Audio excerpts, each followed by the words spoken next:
We haven't been live in years. Oh boy. I know. I guess we wait on the people. We wait on the people. So okay. You want to say anything since? Oh, this is exciting. Okay. Oh my gosh. How can we tell? You know, people show up because it's you.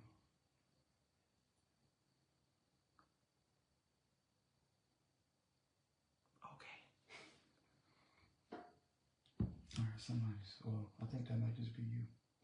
That's just me. No, it's got people on. I don't know. Oh, I see two people, but how can we tell who it is? They have to say hello. Oh, hello. Oh my God. We have not gone live in years, so we are still trying to figure this out. Good evening. What's going on, y'all? Ooh, everybody else had a good weekend? Quiet weekend? We had an eventful weekend. Yeah, we did. We did. Oh, my notes are on my phone. Oh, I'm sorry. Here you go. Taking your phone. Can I go live on Instagram? Sure, do what you want. I don't know how to do it. All right. Who's with us? I see 3 people. Oh, now 2. Somebody dropped off. Bye. Well, look, y'all. Here you go. Go live. There you go. If you want to go live. Okay. So you put it right there. All right. I think we just go ahead and we just start talking about how everything went. I don't know how to do it. Don't worry about it. Yeah. I was trying to go live on Instagram. You want to hold this right here? Yeah, it's fine. Yeah. All right. You want to play it right here? Yes. All right. There we go. Let's just go live. All right. Checking connection. You are live on Instagram. You're live on IG. Hey, y'all. Good evening. Good evening. So we definitely wanted to come live to first make sure that everyone is aware that people know how to scam, and let you guys know what we encountered this past week. It has been quite eventful. I'll let Kenny kind of kick it off from what happened Thursday evening. So, yeah, I'm trying. Hope you all are doing well. So, let me tell you guys how it all went down. So, first off, I had a client that was basically moving from Tennessee. They closed on March the 10th. So, they actually were not here in town to close. But they were, they did close on their property through like a virtual closing on March the 10th, right? So they weren't planning on moving to this past week though, because they're coming from Fort Campbell, and they basically were wanting to try to make sure everything was straight for Fort Campbell before they moved on to down here in South Carolina with Fort Jackson, right? Can you guys hear us? Sorry, sweetie. Can you guys hear? Because we don't have mics. Yeah, hopefully you guys can hear us. I think you guys can hear us. So, and if not, just let us know. But basically, the family that I assisted closed on March the 10th. They basically moved officially with their U-Haul, all their life stuff, cars, furniture, clothes, everything this past Thursday. I got a call from the gentleman letting me know that he was going to make that drive, which was 6-7+ hours from where he was with stops. And he should be, here around like 9-10 o'clock. Then around, I would say 10:30 or so, I got a call. I was just done working out, went to Kroger to grab some stuff. I get a call thinking he was telling me that everything was okay, everything was good. Regarding, him, arriving and everything, right? Hey, Jesse. Jesse the bestie. But he got a call. Just calm down with your excitement, sweetie. No, I can finally see who's in there. I know. But anyway, I get a call from this guy, and he basically says, hey, I'm thinking, like I said, it's something like he basically was letting me know he's okay. He's like, hey, Kenny, somebody's in the house. And I was like, what do you mean in the house? He's like, somebody is in the house and they are living in our house. We just pulled the U-Haul up, we pulled the truck up, we pulled the car up, and somebody is living in the house. So I was around 10:30, right? So I drop everything that I'm doing. I go ahead, I call Candice, I tell her what's going on. Candice gets in contact with the Richland County Sheriff's Department, who goes ahead and sends a few Richland County Sheriff's officers to the scene. Call one of my best friends, Chris Green. May I interject real quick? I just want to interject real quick. I asked Kenny, I said, well, did you guys call 911? Because my wife senses kicked in then when Kenny said, yeah, I'm on my way to this house with these people that have now occupied the home that they should not be in. So as a wife, I said, okay, all right, I am calling law enforcement. Finishing the story, because she's so hype about this live, y'all. Look. So anyway. Mama's on. She said she's on. So I call my friend just to make sure that I'm not by myself.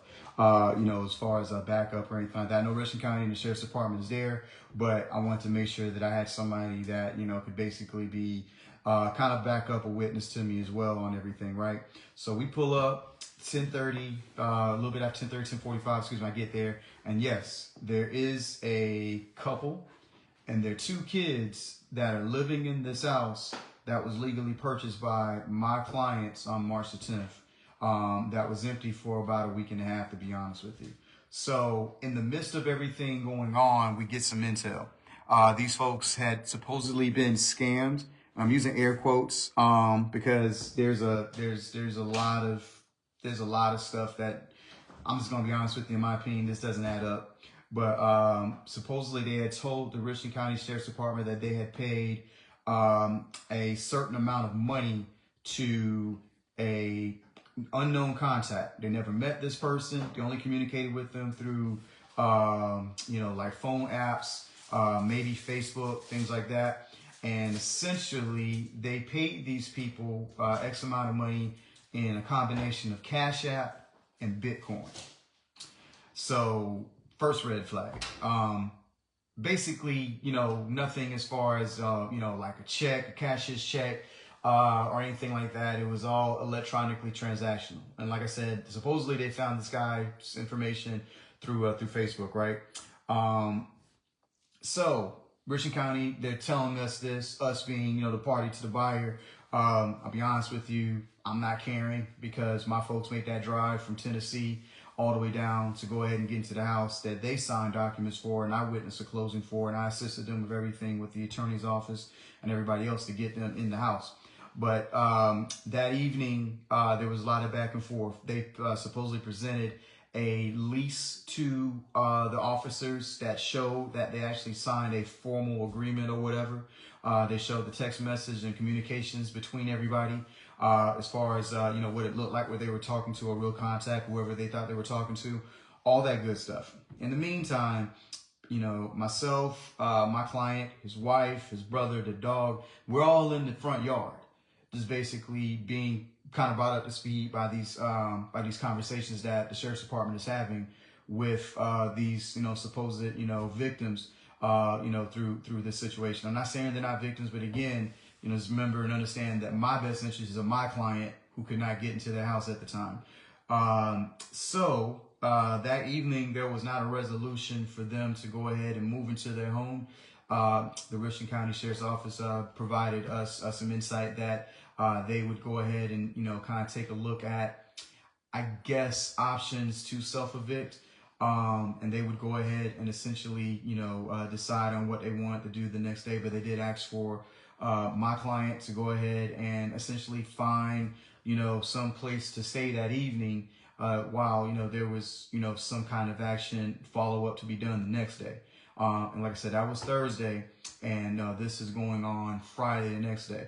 I do want to shout out to Richland County Sheriff's Department, though. I see Aunt Sarah is on. Man, those guys were amazing, man. Yes. There's some great guys. We met a brother that is on the force, originally from New York, and he was fantastic, man. And all those guys care, and they are. I appreciate, the leadership, that they get from our amazing Sheriff Lott. and kind of the guidance and really how those guys, kind of do their thing. Their response was so amazing and so fast. And I do, appreciate that they, try to take a look at it from all angles.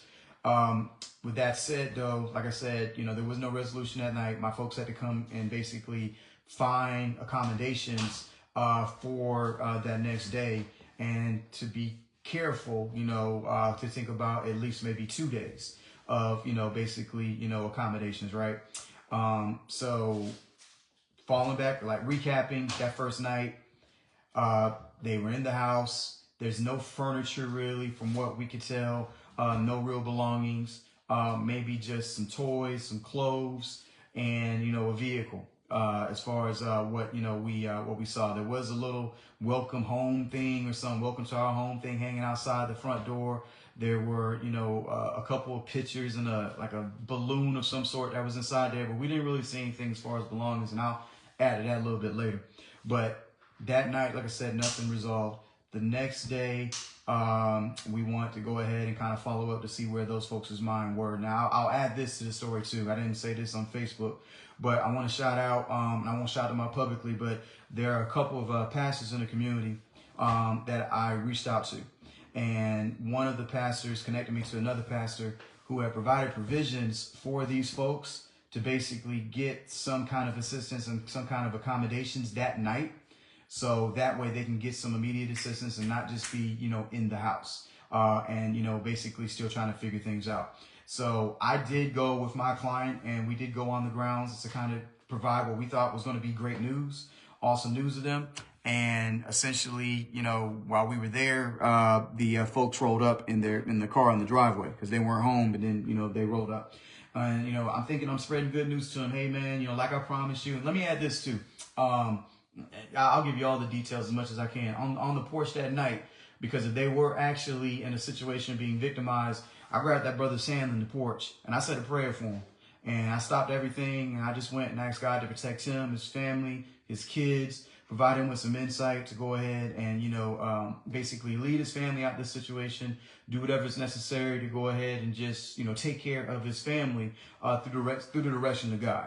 I was very sincere when I said that too, because, as a black man, I get it. You know what I'm saying? I understand if that's really how you're feeling, you're in that position. You do feel a bunch of different ways. So what I could do at that moment, at that time, is go ahead and just grab his hand, do a very quick and sincere prayer. And also, want to tell him, hey, I don't know if I can promise anything as far as a resolution on my side, but I'll look and see what kind of resources I got. Which is what I did. I reached out to a pastor, let him know what was going on. He said, he would connect with another person, and that person went on ahead and got in contact with me and told me, hey, this is a heavy situation, but if they're able to, I would like for them to speak with me directly, so that way I can go ahead and see how I can assist them. I think we can help them out. I go to the house with my client, thinking that we have that good news there. And essentially, as they rolled up and got out of the car, the brother's posture from the night before was totally different. Now, to kind of set up the tables, this man was basically crying, rolling on the floor in agony, all kinds of, depressed, sadness, and all that good stuff, crying with me while I was praying for him. But then when he gets to, see me this next day, his posture's like this. And he's like, yeah, bro, we went and we found out what our rights are. And I don't think we're going to move out right now. I want to protect, my kids, and y'all are being selfish, and, you're doing this for money, and love of money is the root of all evil. And I try to, and Candice will vouch, I try to really help this brother understand where this was going to go. I wasn't flexing a thing as far as who I know and what resources I got. What I did was say, what connections I have, I will guarantee you that I will go ahead and use those resources in the empowerment of my client who legally owns this house. I'm not going to go ahead and, threaten you with anything. There's no necessary things for that at all. But with that said, if you are going to push this button, I have other buttons I can push to. And he stood on his business, I'll say that. And the young lady did too. Even to the point to where they kind of flexed and said, well, we know people too. Well, he said, well, I know people too. I know people too. And I was like, okay, well, who do you know? And he points at the sky, and he's talking about God. And I was like, okay, well, we serve, I serve a mighty God too. So, but at the same time, we're going to go ahead and get past all of that stuff. We're going to talk about what the legal stuff says here and what the resources say here. So he wanted to go ahead and basically flex what his squatters' rights were. And what rights he had as far as somebody living there. He also made mention too, directly face to face to my client. I understand that you going through something real bad right now. I feel sorry for you, but with that said, basically, I don't care. I'm going to go ahead and protect my own, so I'm going to protect my own family right now. So I was like, all right. And I want to thank, like I said, he'll stay unnamed, but I want to thank my client though, because his patience, his demeanor through it all. Like I said, we were both there in that conversation, right in front of that family. Was just so calm. I looked at him a couple of times and his face never changed. And he looked at me after that last comment. I was getting kind of high. I was not like yelling or anything like that, but my voice was kind of like, you sure you want to go there? You sure you want to do this? And he kind of looked at me and he said, Kenny, I think we understand where we are. So we can talk over here. So we moved on, talked, had a couple of, different, visits that we decided to go ahead and make, specifically to see what we can do as far as starting the process, magistrate, Richland County Sheriff's Office, as far as getting the report involved and all that good stuff. And then, like I said, just decided to go ahead and get together on what those next few days and even weeks could look like, because we just didn't know. But at that point, I want to thank, this amazing woman right here, because, there's a lot of people that know that and agree that she may or should consider, even to this point, getting into law, being a lawyer, doing something along those lines. She always wins every argument with me, so she has plenty of practice. So I don't, understand why she doesn't make it a thing when she gets paid for it. But anyway, behind the scenes, she was doing so much. I want to shout out before I give the floor to her, amazing people like Hamilton Grant. That brother is an amazing guy. I can't thank you enough for what you did as far as your support and your actions, and soon to be hopefully advocacy and legislation that we will be able to go ahead and use to protect homeowners. In this instance, it was actually owned by a corporation. We had a great conversation with a gentleman today that was a representative of this organization. You'd be surprised, even a lot of these folks that want to provide home ownership opportunities that are not individuals, they are running through problems as well. He was telling me they have a bad thing of problems right now in Sacramento, California, where they do a lot of business, and all they want to do is go ahead and provide home opportunities to people that they can help out there. So, we had great conversations there. But going back, Hamilton Grant, thank you so much, man, for everything that you did. Sheriff Leon Lott, again, yes. I've already said it, but such an amazing person and representative and action taker in this community. The Richland County Sheriff's Department, thank you guys so much for everything that you did, all the way even to today with having follow-up conversations with us. We appreciate you so much. Shout out also to my guy Robert Grimm from Dow Grimm and Rupert, who allowed for us to just lean on him for just advice from a legal perspective and standpoint, and just to make sure that we were within our lane, just to make sure that as we came up with ideas and thoughts and things like that, that we basically were, just kind of complying with things and doing things the right way, right?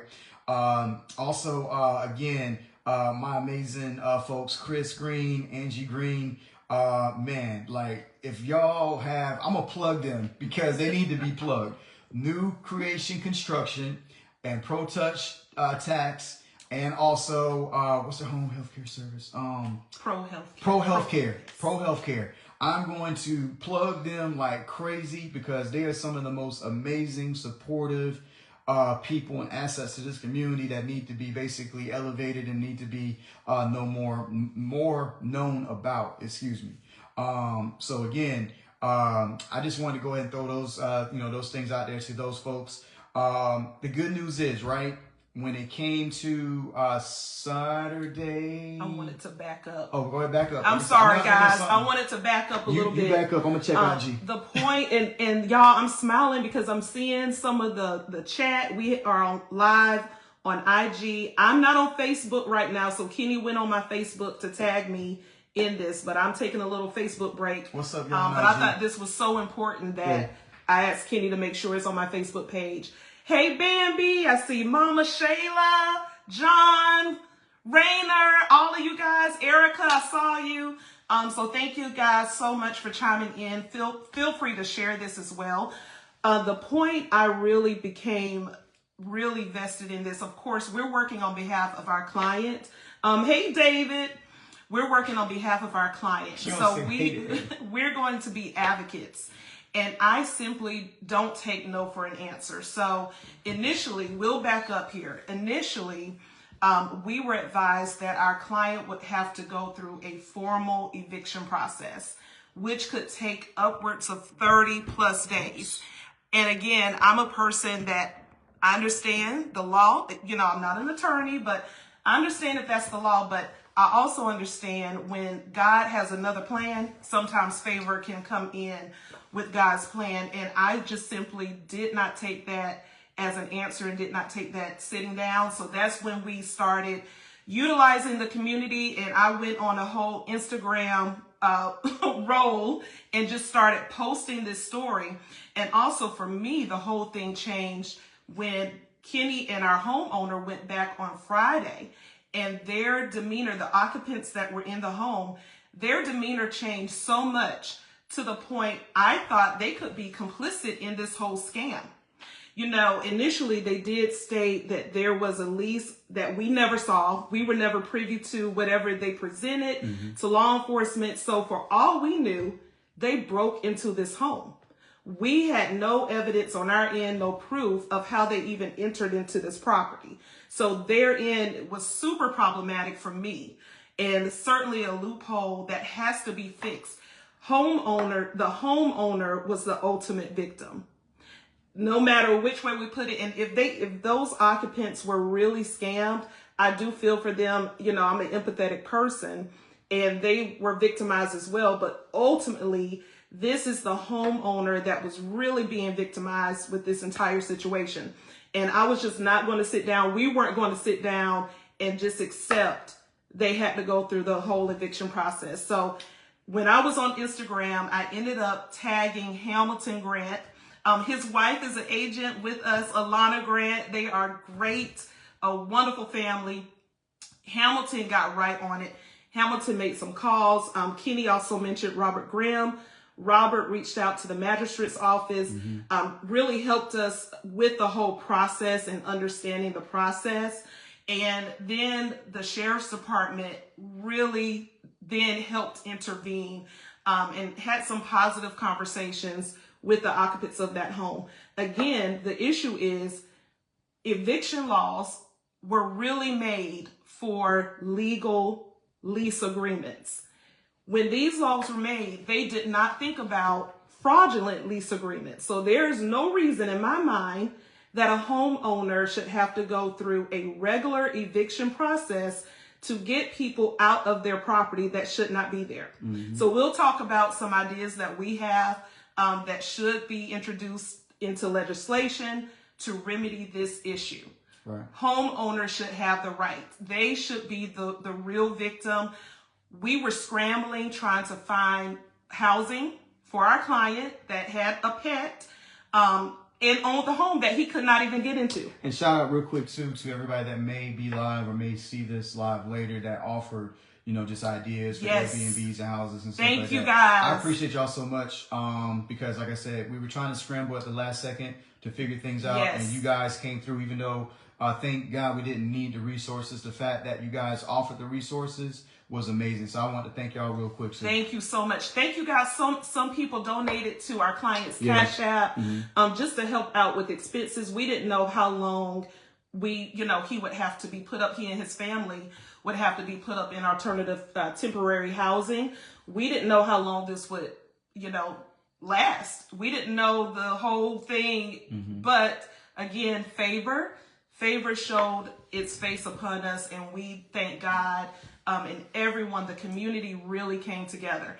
And I will say, you guys are creative too. You guys are creative. I learned a new term, forcible extraction. Yes, you all had some creative ideas out there in the Instagram and Facebook world.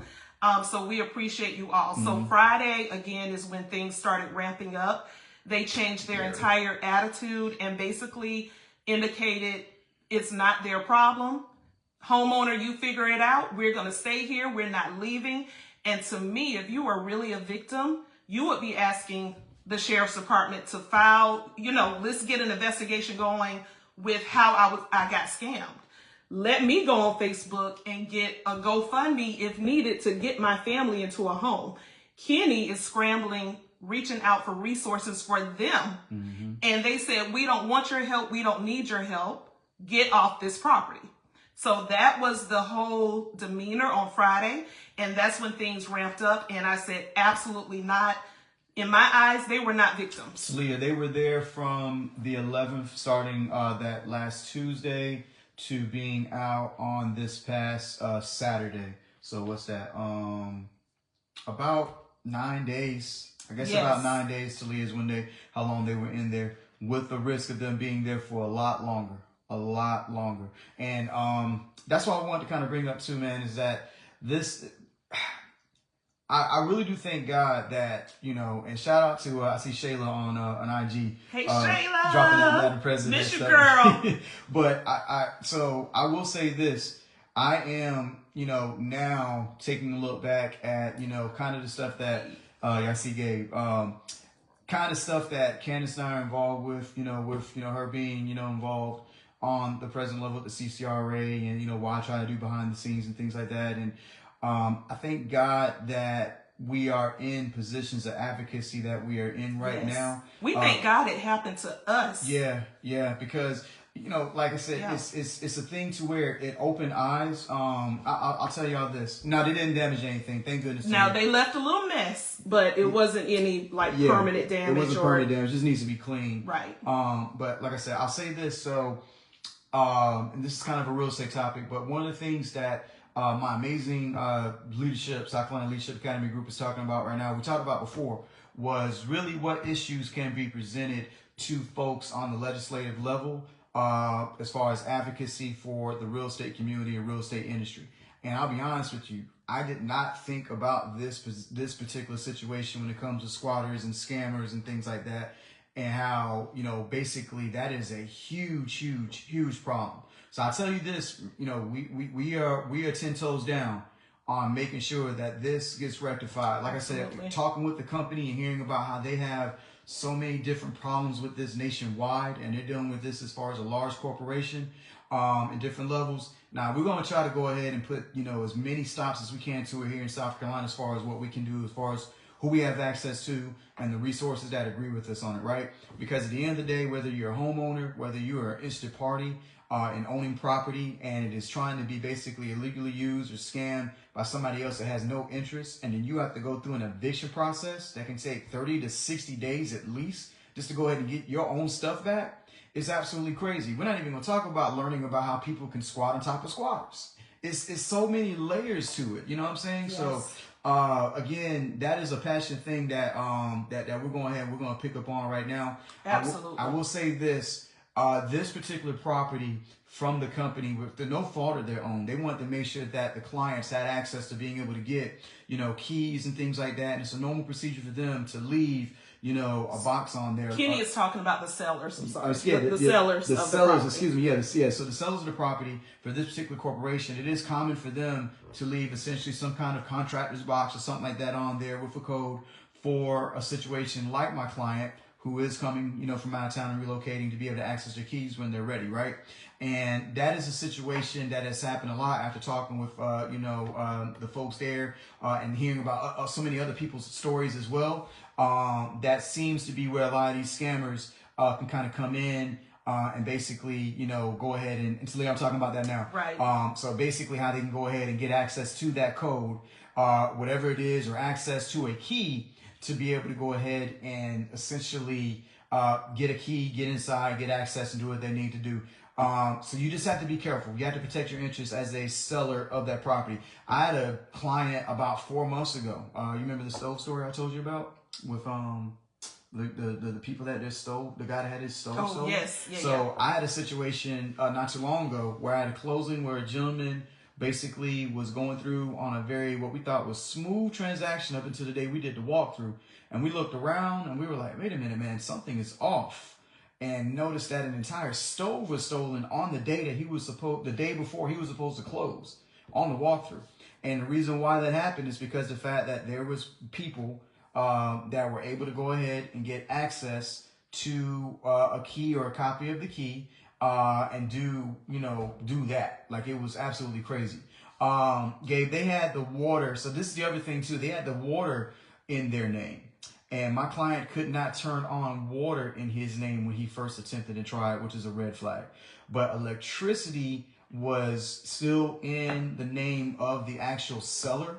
So the seller had the actual access to, still had the water basically in their name. Sean, I kind of just went over. The seller had electricity. Yeah, the seller had electricity in their name up until, I think that's actually still in their name, I think for a few days before they're requesting it to get turned off. And then my buyer will have the ability to turn on the electricity, with the proper documents. And we're going to talk about utilities too, Mm-hmm. and laws that should be changed concerning utilities when it's a fraudulent lease. Mm-hmm. So let's go back to the chat. We have several questions that we're just missing, guys. Yeah. Hang on, Shallon. Hey, Shallon. She's asking about the code. So they got a code. So they used a contractor's lockbox. The seller had a contractor's lockbox. So really anyone, of course, it's supposed to be for real estate agents, but anyone could have had that code, unfortunately.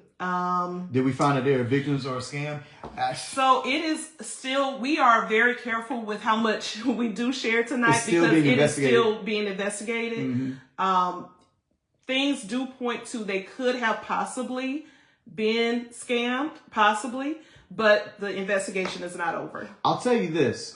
This is why I'm going to be careful, but like I said, I'm only going based on what the gentleman told me is that, with, my client as a witness, is that the last time they went through the eviction process, somebody tried to do something very similar to them. So they weren't necessarily completely ignorant of possible scams. Yeah. We'll say that. Yeah. And also, I will say this too. People are very savvy out here. Mm-hmm. They know the system. They know how to play the game. And sometimes they could be in on it, looking like a victim.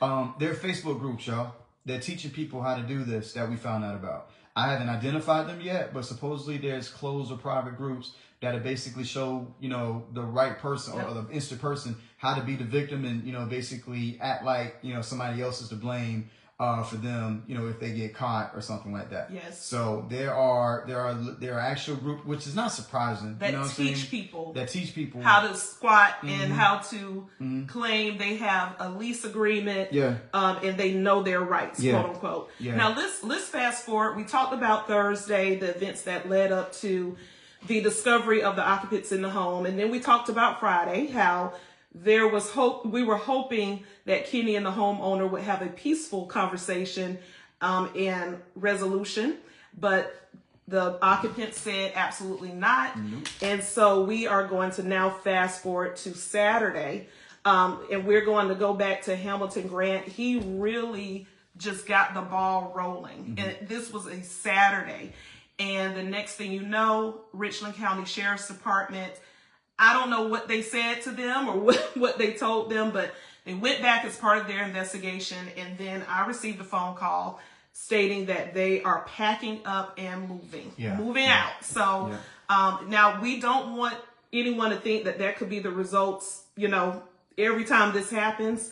But for us and our client, we just thank God this was the result. Mm-hmm. Our client is a U.S., a member of the Army. Yeah. He is a soldier in the U.S. Army. And not that anyone deserves this, but someone serving our country, they certainly don't deserve.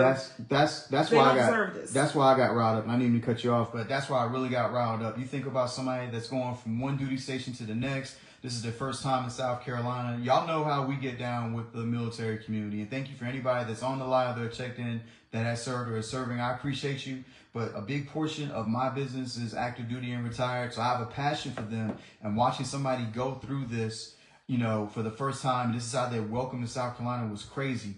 The wife was having a rough time with it. My client's mother-in-law, I think it was Friday night, really did not sleep, was throwing up, vomiting back home in Indiana because it was so rough. So these scammers don't really understand how much it affects and impacts other people. They're only thinking about themselves. And like I said, if these folks are basically the victims of a scam themselves, I am sorry. You know what? It's unfortunate. I don't apologize. It's unfortunate. But at the end of the day, if you are going ahead and you are following up a Facebook ad that somebody says, come rent this house by paying for it in Bitcoin, I don't know what to tell you. I really don't.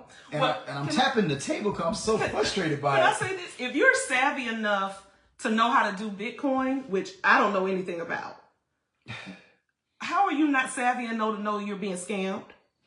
And I say that not to insult anyone's intelligence, but seriously, there are just a few layers you have to do, and we'll talk about that too. We will talk about how to try to protect yourself as a homeowner, real estate agent, some tips, some things that in hindsight we will start doing as well. So, you know, we just have to kind of think about it. They did, Talia. Yeah, they put up no trespassing sign. Yes, this was Friday. Let me tell you about Talia. Talia, let me tell you about that story real quick. That's when I really turned it up. I said, "Oh no." No, this got a little wild. So check this out. So, like I said, my client and I were talking in the driveway with these folks, and as we were wrapping up the conversation, because I saw the young lady about to make a phone call, she put out the sheriff's card. Basically, you know, acting and prompting like she was about to go ahead and call, you know, the contact at the Richland County Sheriff's Department. I said, cool, no worries. I'm watching the young man get his kids out. His kids are the ones coming out the car with the trespassing signs, carrying them out of the car. They're toddlers. They're the ones that have the signs in their hands. They're bouncing from the front yard to the front door with the trespassing signs. And I think that was for optics. I think that was for visuals and all that good stuff. And they posted them in the windows. Yeah. And they posted the female occupant with the baby, a picture of them in the window. I guess that's to say, look, we live here. It's a female and a baby. We're vulnerable people. Right. We're not going anywhere. So, right. Yes, they did that on Friday. It was crazy. And, you know, again, it was almost a threat to call law enforcement, if you will, on the homeowner, basically telling him you cannot be on your own property. Yeah. That makes no sense whatsoever. I wanted to go back to something that you were saying real quick as far as how it is scary for, you know, you as or anybody that is an investor. And I'll tell you this is why we appreciate, you know, you guys, you know, just trusting us, you know, as you guys come through and have amazing properties available. And the one thing that is an answer I'll give to anybody here that is looking to invest and do this on the investment side, yes, work with a realtor, because we have these super boxes, at least here in the CCR, well, the local Midlands market, the Columbia Consolidated MLS market, right? We have boxes that only can be basically, I wish I could grab one, but we have lot boxes that only can be accessed by anybody that has access to it through the app. And from there is a digital stamp. There's a time stamp as far as when you enter that property, when you get that key, how long you're there before you put the little black piece back on to put the key back in. So you're time stamped with that. And the reason I bring that up is because I know it's very common, and we work with a lot of you guys where you have those contractors boxes as well. And I would say still not to, you know, be worried about those. Just make sure you're very, very careful as far as who has access to that code and to that information going forward. Because again, it's still trying to figure out the trail of how these people were able to get the 4-digit code, if that is how they got it from this unknown party. But there was a trail or access somehow where they were able to get this. And I'll say this too. Even if they received the code, someone could have made a copy long before this house even closed. So that's just something else to think about. If you're using a contractor's lockbox as a seller or as a real estate agent, my advice is to periodically change that code for sure. And definitely you want to get that lockbox off as soon as you can. after that house does close. Yeah. So, and I think we'll pivot now to talk about how to try to avoid being scammed in this way if you are a renter. And then we'll talk about some ideas if you are a homeowner and a real estate agent, and some proposals on, my sister sent a request. Yeah. You request. Okay. Go live with Brandis. Oh, my sister may be joining us, guys. On Instagram. Instagram. You follow her on Instagram. So, one of the things, hey, sister. Oh my gosh. Oh, there's a little feedback. All right, I gotta mute you, Brandis. I'm sorry. Are you going to speak? Did you want to say anything? Do you know you're on live right now? She's on. She didn't mean to do that. All right, I'll kick you out. I'll kick you out. I'll try to kick you out. Y'all, my sister sent a request to go live, and she did not mean to go actually live. We could see her. You look pretty, but some of the things, make sure you are changing those lock boxes. Also, check Facebook and social media and Google your address. So if you have a property for sale, hey y'all, hey fam. If you have a property for sale, whether you are a real estate agent or you are a seller, make sure you are just Googling that address to see if it pops up as being for rent. Yeah. Because if it pops up for rent, that means someone's trying to scam. That's what happened with this one. There were like 3 instances where this thing showed up for rent. Now, of course, we didn't know until we checked. But we actually saw one doing this research where there was a post even back in like August. And this home has been for sale from this corporation for that long, right? So you just want to make sure that you are just kind of checking on your property and doing some due diligence on your own to make sure that it's, protected on the internet side of things. Now, even with that being said, guys, I watched the YouTube video. I'm all in on this all weekend. I watched a YouTube video where the scammers were also the occupants. So they created this fake Facebook ad for a property being for rent. They created their own lease agreement. They sent a cash app to a friend. So they were all in on it. So that way, when the law enforcement came to try to extract them, they said, well, we have a lease.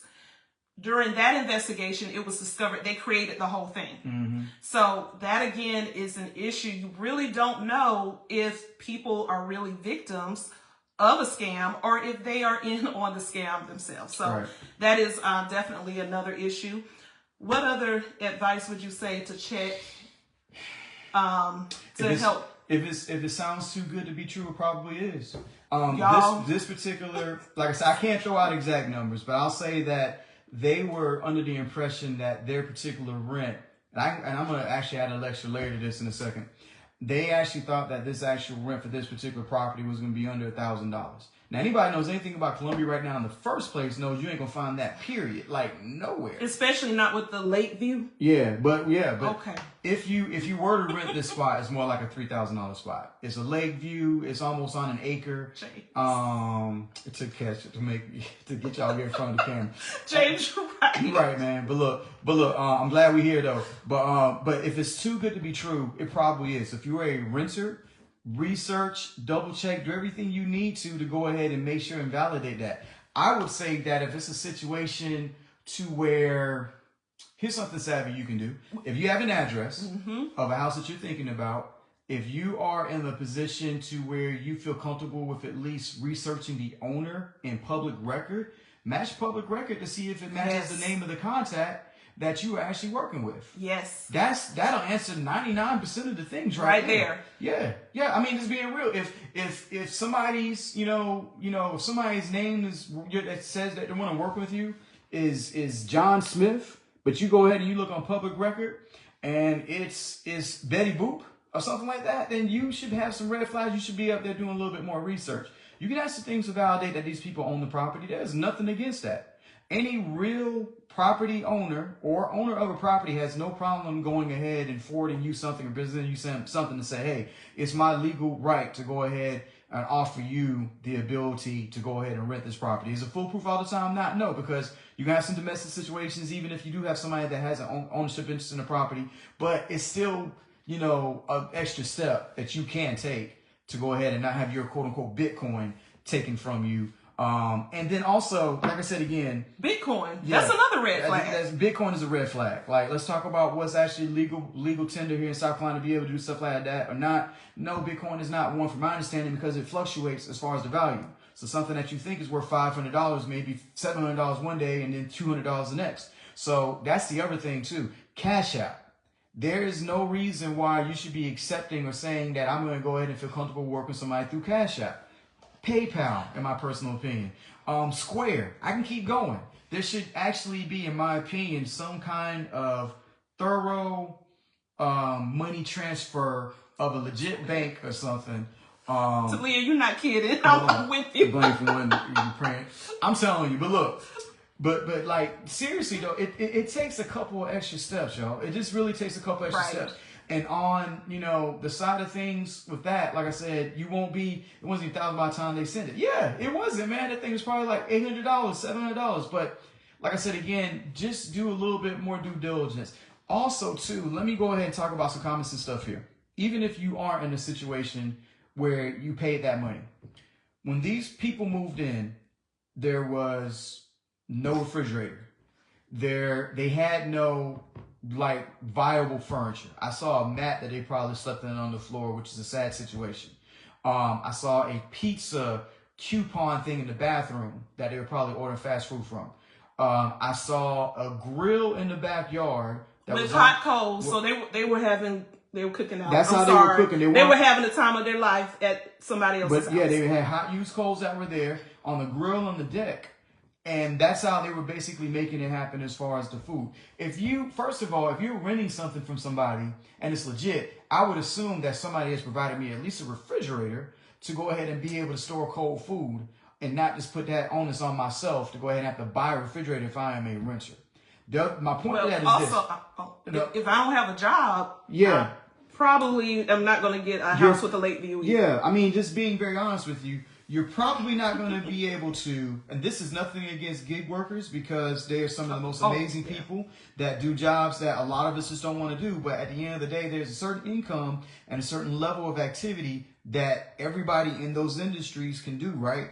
And if you are saying that that is your only source of a house of this size and of this responsibility, on a common sense level, it might have been something that you should not have taken a look at in the first place, even if you thought the rent was X amount per month, because you got to go ahead and think about A, B, C, D, E, F, and G, and everything else with that, right? So, again, it's doing the extra steps in all those situations. That's how I feel. Just do 1 to 2 extra layers. Let's talk about property management companies as well. So if you are presented a lease or rental agreement and it is a property management company, it's not hard to vet to see if that company is legit. Mm-hmm. You can go to the Secretary of State's website to verify the legitimacy of the company. You can Google, yes, you can Google and see if there's an office number, an address. You can physically go by to see if this place exists. So there are layers as well if you are presented a lease with a property management company. Another thing too, if there's a misspelling with the name of either the landlord from what in different media, different platforms, if you see it spelled one way and then you see it spelled another way on the lease agreement, that could be a red flag as well. So, just take a look, do an extra layer just to make sure. Now, let's talk about some creative ideas that we heard y'all in the community were giving us. So talk about the electricity. Let's talk about the electricity. That was good. That was good. Whoever came with that. And I do not know what the laws of South Carolina state, but unfortunately, if there is a fraudulent lease agreement, it is almost as though it is a real legitimate lease agreement, meaning the owner has to still act as though they were a party to this fraudulent agreement. And they can't turn off utilities if it's in their name. Yep. So we found out the utilities were not, so our homeowner could not get the utilities in his name, which was a plus. So the seller still had it in their name, those lights were about to turn off. They were.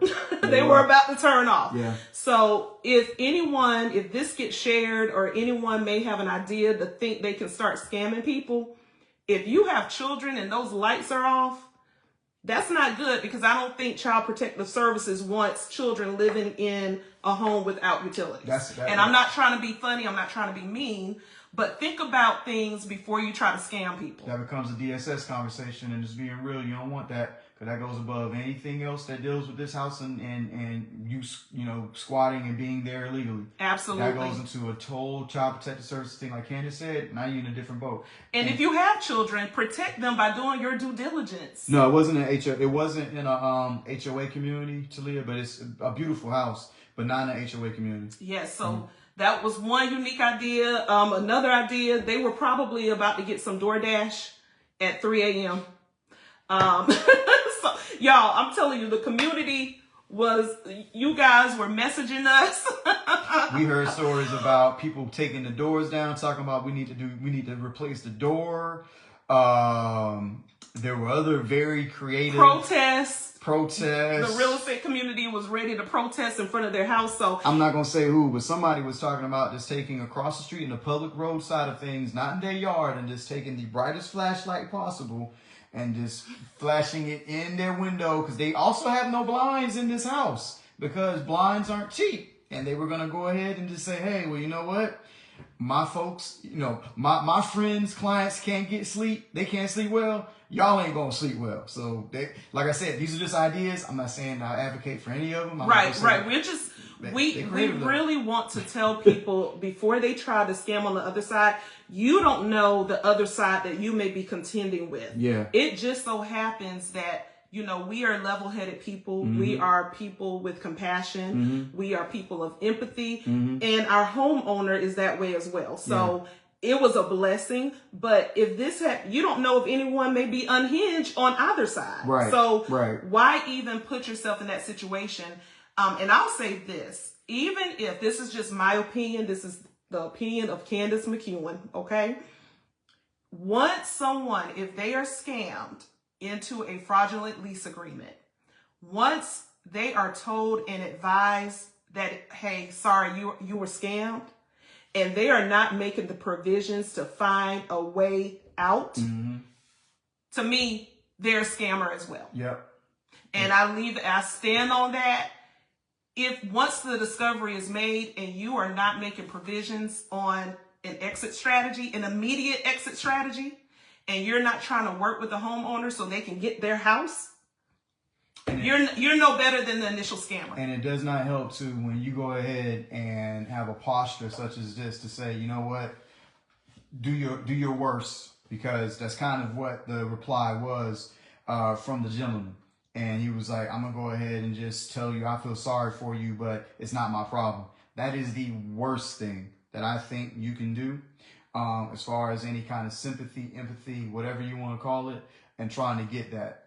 Because once that happens, like I said, I tried to go ahead and use every resource that I could to come to a peaceful resolution and provide some realistic resources from people that wanted to help. Once that was done, then, hey, you know what? All good, buddy.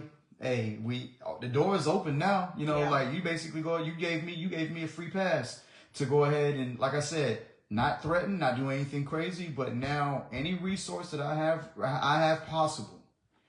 I know you know people as you pointing up to the Lord, but any resource I know down here in this earth right now. Oh, we know the Lord. We know the Lord. We know the Lord too. But you know, at the same time, we're gonna use him, and we're gonna also use these people that we know down here to the benefit the vessels that he has provided us. We're gonna use it to the benefit of the person that actually owned the property, got a loan, said, hey, I agree to this mortgage, I agree to this insurance, I agree to all these other provisions that's going to be required of me to be now a citizen living in South Carolina in a house. Oh, we're going to use everything we got. Oh, and military too? Oh, come on. Like, you know, like, this is, you sure you want to do this? So, like I said, at the end of the day, you know, I'm hoping that people aren't victimized by, you know, people going forward anymore. Yeah. But at the same time, though, and a lot of us on here are realtors and real estate agents, and we're in the community. Y'all know it's our job to protect who we basically have a duty to. I personally feel that, like I said, by definition, my fiduciary duty with this gentleman, no, we know their names, but we can't disclose because it's still being investigated. So we know their names. Like I said, my particular feeling, or by definition, fiduciary duty is supposed to end when you close, right? According to the laws and all good stuff, as far as what a realtor is supposed to provide as far as duties. But Candice and I will always tell you, we go past that. And I think this is one of those examples that, as far as us as real estate agents, and if I can implore anybody here that is an agent or in the community of realtors, investors, whatever you are, remember that after the fact, if our folks need us, have some grace, have some empathy, be willing to help, do whatever it is that you can do to go ahead and be just an asset to these people past that. Like I said, now, my client is connected to me now. Not just because of the fact of this story, but he's a great guy. He knows that, going forward, I want to help more of this service, of his peers, like I've done before. But he knows now that he has somebody that he can recommend amongst us that are real advocates, for him, the community, and the military community, right? And that should be, I think, what we're kind of expressing out, is that same kind of thing, that willingness to do so. Hopefully never having to do it, but just having that mindset, though. Right. So now we'll move on to, proposals for change. So I think, as far as legislation goes, as soon as it is discovered that the homeowner is the rightful owner and they had nothing to do with a fraudulent lease, there needs to be an expedited process through magistrate to get the people that are not supposed to be occupying the property out of the home. I mean, it needs to, and I know it's layers, I know there are processes, but it just has to be a way to expedite it and say, you know what, if you're not out, not 30 days, for me, if 24 hours in my mind, but if you're not out, you will be arrested. Yeah. It should be that cut and dry. Yeah.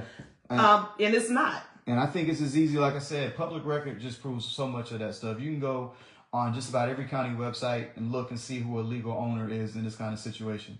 Tell him that all of SC is not scammers. Now he knows, yes. And I'm gonna tell you, man, it was so embarrassing because when they, this is not his first stop in the military. So Tennessee was fine where he came from and other places. But this was, this is his first home purchase. He's been in other areas, but this is his actual first home purchase. So he'll never forget this. It's unfortunate that he'll never forget this in this way too. But like I said, hopefully the good deeds will outshine all the bad stuff. But yeah, like Candice said, I think that there needs to be some kind of time frame as well, where it's like basically you go ahead and after you've been, notified and you've basically been proven that you are, a victim.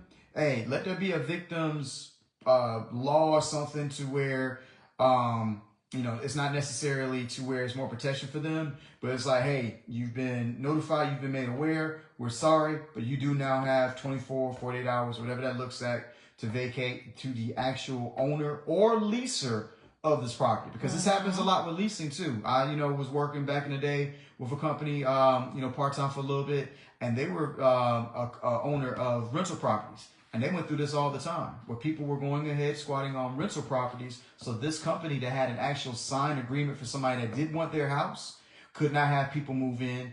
And in those stories, man, I'm going to tell you, they trashed the houses like crazy. Yeah, sad. In a lot of instances. So, which affects the people that thought that they were leasing and approved for a good house. And then also the people that, the owners, the corporation or whatever that is. And now they got to go ahead and find ways to provision it, to maybe find new accommodations for the family, put in money to fix those problems, by all those things. Right. Yeah. And also, I see you, Uncle Jimmy. Mm-hmm. So yes, due process. And my thing is that due process should be sped up when it comes to established. But that's what we're saying. By law, that law just needs to change. It just needs to change because when you have an established homeowner that his property was used in a scam. Yeah. Now the other thing, oh gosh, y'all, I had another point that just left me. And while you're thinking about that, because Mr. Jimmy, my thing about that is that I agree the occupants must have due process during eviction, but my opinion with eviction is a legal legal, I guess, establishment of living in the property. If it's an illegal establishment, whether or not it's through scamming or anything else, in that effect, I don't think that qualifies as far as an eviction. I think that should be basically, I think that's trespassing. Right. There should be a clear distinction between criminal trespass and a true eviction. Was really made for a party that entered into a lease or rental agreement and they breached that legal agreement. That's what eviction was for. Yeah. Fraudulent agreement should be separate from regular eviction laws. So that is where, I know Mr. Hamilton Grant is going to help us, hopefully draft some legislation because this has to change. Maybe it should be more broad enough trespassing laws to include, things like real property, homes, all that stuff, because trespassing is defined as one thing, but maybe that actually should be broadened, in the scope of these squatters and scammers and things like that, where it covers these instances. Right. I think that's where we need to go with that. Absolutely. I mean, you could be a homeowner that goes on vacation and come back and people are in your home. Yeah. And I see you on IG. What's up, y'all? Hey, y'all. Oh, I see Crystal, Micah. DeAndre, what's good, man? Hey, DeAndre. Hey, y'all. Tanika. Hey, cuz. So what if you go on vacation and you come back and people are in your home because your home was posted as an Airbnb? That has happened. That has absolutely happened. Dex, what's up? Good, bro? So those are just some ideas. Again, the utility laws have to change. A homeowner should be able to disconnect utilities if they do not have a valid lease. Yeah. And they should not be breaking the law if they do that. I would recommend, like I said, I'm going to start looking it up. I'm going to start YouTubing and researching some of these things like they were talking about with us earlier in Sacramento, for example, right? I know it's a big problem in Texas. I know they say it's a big problem in Texas as well. You know what I'm saying? So there are in Florida. Yeah, in Florida. So well, what other questions do y'all have? We're gonna wrap it up. Yeah, we've been chopping up with y'all for about an hour. It's good to see a lot of y'all. And James, you're right, man. If you're still on, I'm sorry. We've been saying we were gonna do a podcast forever. So I guess this is the official way for this one to go ahead and get started because it was her idea to do the podcast, and I'm just tagging along for the ride. Don't look at me like that. But do y'all have any questions? Y'all any questions? In the chat? Any ideas? Any questions? If anything, I would just ask for y'all to go ahead and just continue to pray for everybody involved. Yes. Pray for our clients. They're still getting acclimated, but they're so excited now that they've gotten past, the first part. They also got some good news too from, the company that was the seller about some things, to assist them with some things. Pray for that, couple that went through this whole scamming thing, right? Pray for them that my prayer to them was my prayer for them, to be honest with you, was that, he basically gets a mind of, leadership to protect his family. This was not the move. This was not the move to protect his family. He put his family, in my opinion, in a very, very weird and crazy situation, right? So pray for them. Pray for, everybody that helped us out. Pray for, as I was thinking about those guys, like law enforcement guys, just no hesitation showing up, being involved. I think we underestimate them a lot. And just, continue to just pray for anybody else that goes through this as well, that, we haven't encountered and don't know about, that may be going through it. And I know we heard a lot of people going through it in the past, right? So just protect yourselves. Just keep yourselves, kind of top of mind as far as protecting your investment. Sarah, I may have to call you.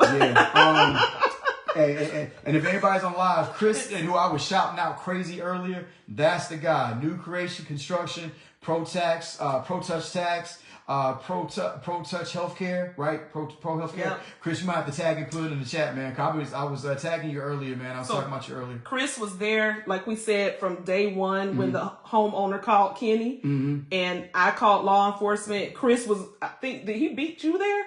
Chris was already at the property. That's the kind of friend Chris and Angie and Christian. I think Anna was on earlier too. They're our family, so we love you guys. Dex love you too. Yeah. But yeah, like I said, just continue to just pray and think about all these folks. And the circle, and also as Shalyn, yes. as far as ProCare. ProCare, that's the name, home health company. And as we like I said, we got the amazing brother Hamilton Grant involved. Pray for him because, like I said, he's going to definitely take this on as a mission, bring this up to the floor. And we need this. We need somebody to basically protect us, right? We're really ready to send Teeth and Rings a can of green beans at 3 a.m. Hey. Yo, Dave, you got me snorting. It's an idea for the next guy. But no, we appreciate you guys' support too. Yes. It was really for us very, especially for me, it was a very stressful situation because but also for Candice, we're empaths, by nature, and I did not want to, have my guy experience this as his first weekend here in the state. And I took it really personally. So thank y'all for y'all's praise and y'all support. Yes. And everything y'all did to reach out to us to make sure that we were good, the calls and the texts too. And I can tell you my client, he appreciates it too. Absolutely. Yeah. Well, we're going to sign off. You guys be blessed. Love you all. This was, if y'all need someone to ride for y'all and need run something through us, let us know. Yeah. We got you. Oh, and by the way, we can help you buy and sell a house too now. I ain't gonna tag that. And a lot of other great realtors, by the way, are in the chat. They are watching. Y'all are awesome. Yeah. Awesome. But y'all just let us know if we can do anything for y'all, okay? We love y'all. Y'all take care. Good night.